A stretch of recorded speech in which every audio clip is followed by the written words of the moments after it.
বললাম তো সরি। খিদে পেয়েছে?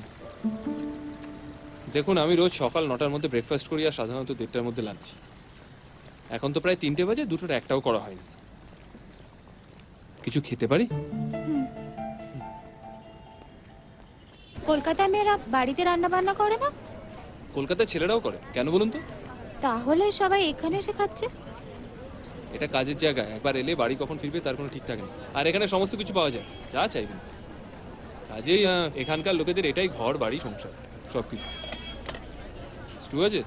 হ্যাঁ আছে। কি খাবেন? 1 মিনিট।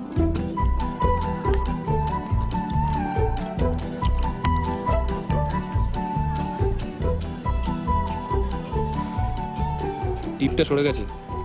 হ্যাঁ? টিপটা সরে গেছে।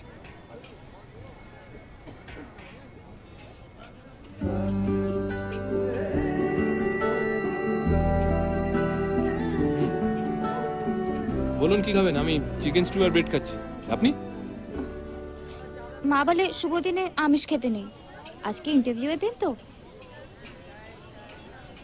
বুঝেছি, ভেজ খাবেন তো? বলুন। ভাত আর ধোকার ডালনা।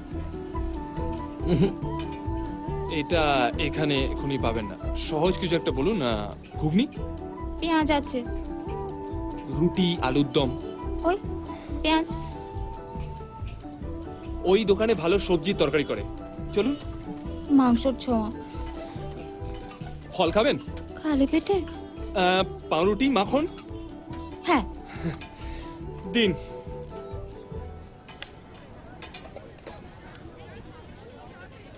নিন।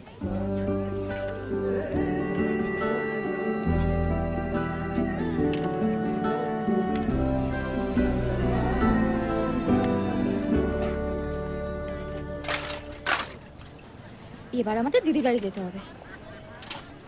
আমাদের মানে? মানে এতটা যখন হেল্প করলেন তখন দিদির বাড়ি অবধি। কোথায় দিদির বাড়ি?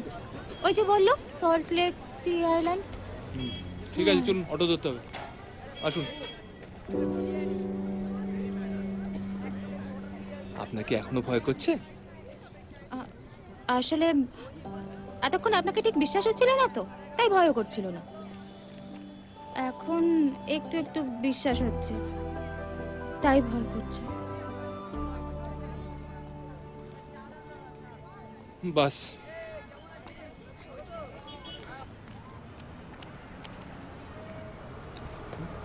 এ বাবা, কি? আমার অফিস বাস। চলে গেছে। আরে চলে আয় চলে আয়, অফিস যাসনি বলে অফিস বাসে উঠতে পারবি না এমন কোনো কথা নেই। আরে ওর পায়ে তো ব্যথা, ও আসবে কি করে? আরে পায়ের ব্যথা তো এখন পেট অবধি উঠে এসছে। আয় চলে আয়, আয় আয় আয় আয় চলে আয় চলে আয়।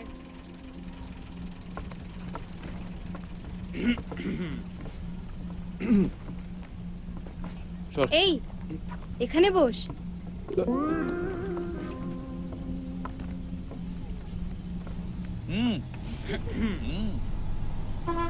ভালো।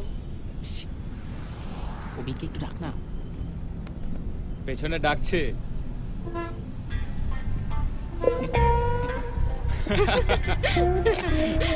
তোরা কি শুরু করলি বলতো?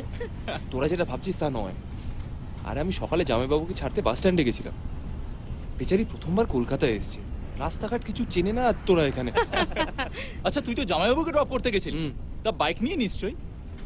এ বাবা, আমি তো বাইকটা ফেলে এসেছি, আমি পাবো তো এখন গেলে? ও কিছু হবে না, আমার সাথে এরকম একটা মেয়ে থাকলে আমিও বাইকটা ফেলেই আসতাম। বন্ধুগণ, বাইক আগে না মেয়ে আগে? অফকোর্স মেয়ে আগে। এই ডাক না ওকে, কি দরকার? ডাক না। আপনাকে ডাকছে। হ্যাঁ? ওর না খুব ভালো ছেলে। আমিও ক্লাস 2 বছর ধরে 100 বার 100 ভাষায় 100 রকম ভাবে প্রপোজ করে গেছি, কি করছিস তুই? কিন্তু পাত্তাই দিল না। এই যে আমাদের কলিগ, আমার উপর দয়া করে আমাকে বিয়েই করে নিল। ইনি আমার মিস্টার কৃপাচার্য।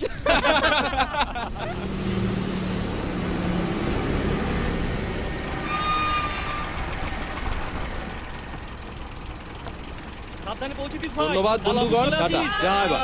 ভালো অফিসে রাখা।